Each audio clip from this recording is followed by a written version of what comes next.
Hey gamers, welcome back to another video.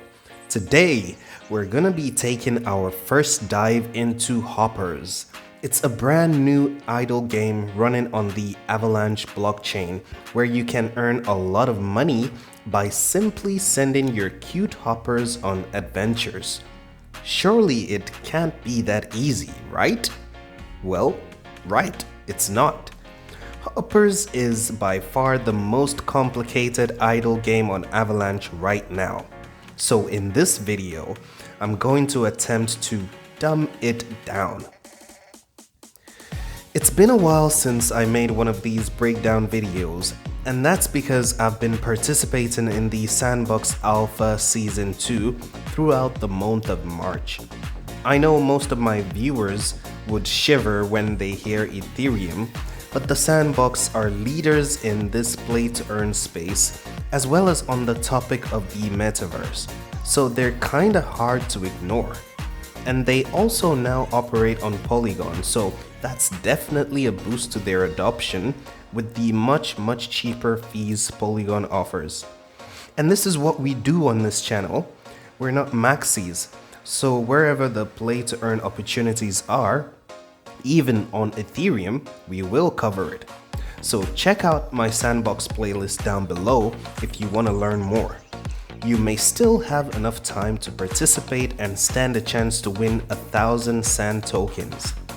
And be sure to subscribe so you don't miss out on any upcoming videos. Now, let's dive in.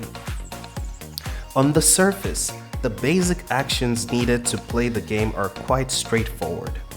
And that's what the majority are doing. Buy a hopper and put it in one of the 6 adventures. Your hopper will generate the fly token passively, literally catching flies for you. You can claim the fly you've generated at any time you want, and you can then sell this fly to get a return on your investment. That's the idea in a nutshell. But there's so much more to this game. I strongly believe that it's impossible to fully enjoy a game if you don't understand it, at least to a certain extent. And truth be told, the majority of people playing this game don't understand it, and those on the outside looking to get in can't figure out what to do to be profitable, and so they end up remaining on the outside. And as fast as things move in crypto, you can be sure they'll have another game or NFT to throw their money at soon enough, and they'll forget all about hoppers. So complexity is good. It makes games fun. But when it's too complex, a lot of people end up getting alienated, and we don't want that. So let's look a bit closer and try to simplify the complexities of hoppers. The first thing you have to bear in mind is that your earnings are very dynamic. They will continue to change whether or not you interact with the system, as I'm about to explain. But smarter interactions with the system will give you better results. There are 2 different reward pools for hoppers: the adventure rewards and the staking or voting rewards. A maximum of 100,000 fly tokens a day goes to the adventure rewards, and a maximum of 50,000 fly tokens a day goes to the voting rewards. But how much of that can you earn? These are the 5 things that determine how much you can earn. Number 1, your hopper's skills. Number 2, your hopper's level. Number 3, the adventure your hopper is in. Number 4, the skills and levels of other hoppers in the particular adventure your hopper is in. And number 5, your level of participation in voting on your adventure. Great. That's not so hard to understand, right? So let's take a look at each of them a little closer. Let's start with the first 3. Every hopper has 4 skills that play a key role in determining how much fly you can earn: intelligence, strength, agility, and vitality. And each of these range from 1 to 10. There's a fifth skill that has nothing to do with earning fly. We'll talk about that in a minute.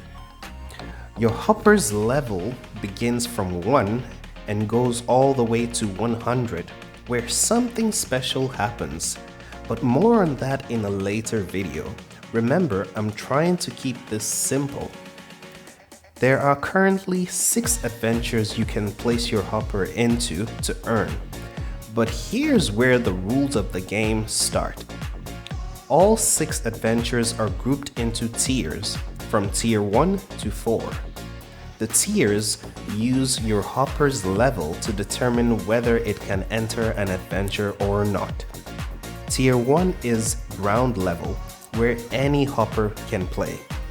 Tier 2 only takes hoppers from level 10 and above. Tier 3 from level 15 and above.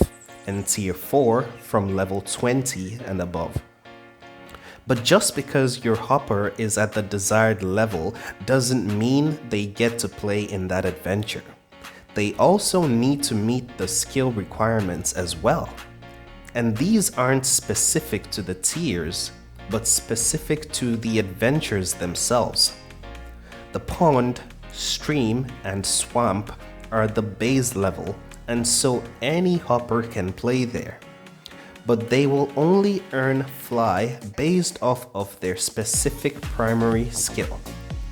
The pond rewards strong hoppers, the stream rewards agile hoppers, and the swamp rewards healthy hoppers. The rest of the adventures have the following primary skills being rewarded. The river rewards intelligence and strength. The forest rewards agility, vitality, and intelligence.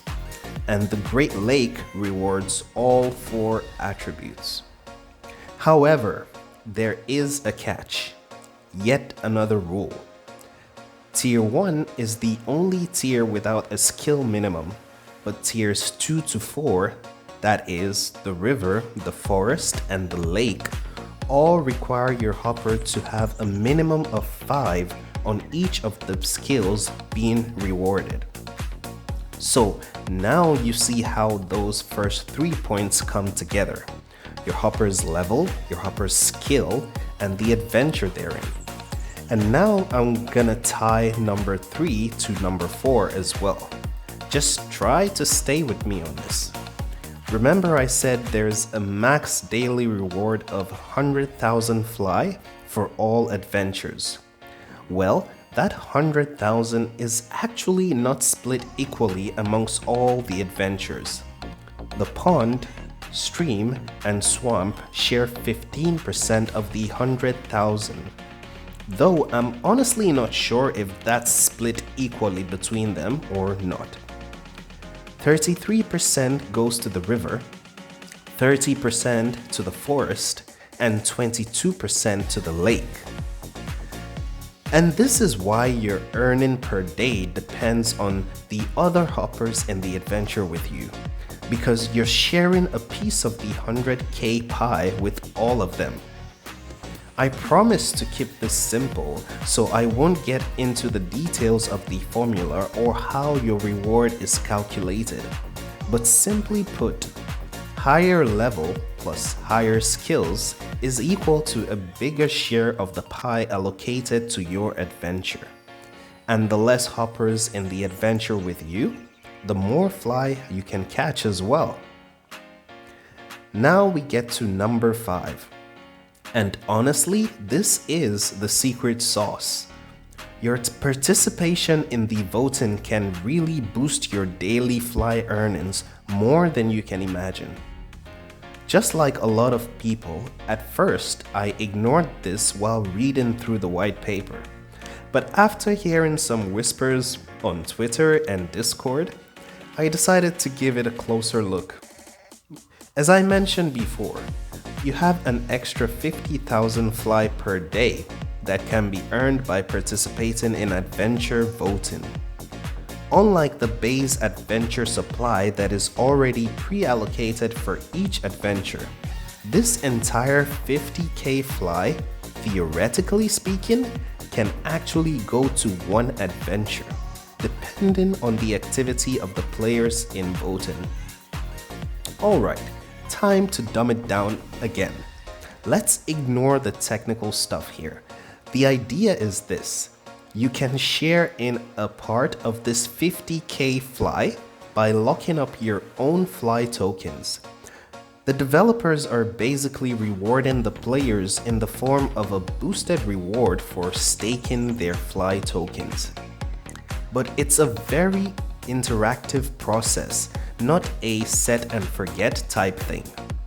The longer you stake, the more voting power you generate. And you'll need to periodically use your voting power to cast votes for the adventure of your choice to receive a higher portion of the bonus 50k allocation. The bonus you receive also takes into account the level and required skills of your hopper. And to see how much of a difference it can make, let's use a simple hypothetical example here. If the stream has 6% of the allocated 50k fly according to the votes, that would be 3,000 fly. If your voting power could get you even 1% of that 3k, that would be a bonus 30 fly added to your daily returns. These are very conservative figures I'm using here.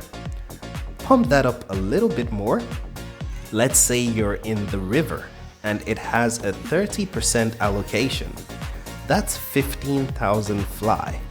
If you're able to get the same 1%, you would be adding a bonus 150 fly to your daily returns. When I first realized this, I was blown away. Now do you see why those in the know aren't talking about it? If less people participate, they get to keep a larger piece of the pie. Voting is a part of the game.